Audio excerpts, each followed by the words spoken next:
سامعین السلام علیکم۔ بیکنگ سوڈا اور بیکنگ پاؤڈر کے درمیان کیا فرق ہے، جانیے تاکہ بیکنگ کے وقت کوئی غلطی نہ ہو جائے۔ اکثر خواتین اور مرد اس بات کو لے کر کشمکش میں رہتے ہیں کہ بیکنگ پاؤڈر اور بیکنگ سوڈا ایک ہی ہیں یا الگ الگ، اور دونوں کے استعمال سے ایک ہی کام ہوگا یا دونوں کی الگ خصوصیات ہیں۔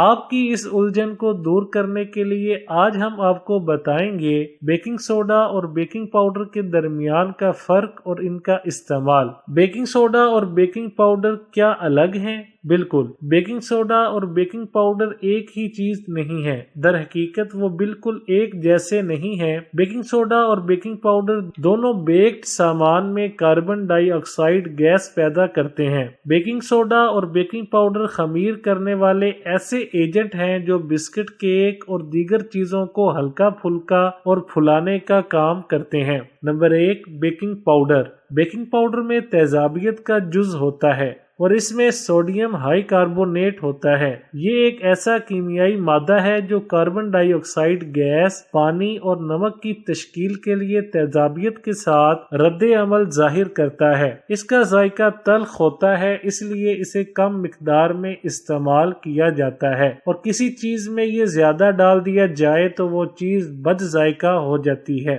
اس لیے اسے احتیاط سے استعمال کرنا چاہیے۔ بیکنگ پاؤڈر کسی بھی کھانے کی چیز جیسے بسکٹ، کیک یا پیزا وغیرہ کے آمیزے کو کیمیکل ری ایکشن کر کے فوری خمیر کرتا ہے اور اس کا ذائقہ معمولی نمکین بناتا ہے، اسی لیے اسے ہمیشہ کم مقدار میں استعمال کیا جاتا ہے۔ یہ چھونے پر تھوڑا بھربھرا ہوتا ہے۔ Number 2، baking soda. بیکنگ سوڈے میں تیزابیت کا جز نہیں ہوتا۔ کھانے کا سوڈا، میٹھا سوڈا، بیکنگ سوڈا ایک ہی جز کا نام ہے جس کے فوائد بے شمار ہیں۔ میٹھے سوڈے کا استعمال پرانے برتنوں اور چولہے پر جمی میل کی صفائی سے لے کر معدے سے جڑی شکایات اور چہرے سے ایکنی کے خاتمے تک مددگار ثابت ہوتا ہے۔ بیکنگ سوڈے کو دانتوں کی صفائی، بلیک ہیڈز کے خاتمے، دانوں کے خاتمے، شیمپو میں اور کپڑوں کی دھلائی وغیرہ میں بھی استعمال کیا جاتا ہے۔ اسے کھانوں میں بھی استعمال کیا جاتا ہے جس سے پکوڑے وغیرہ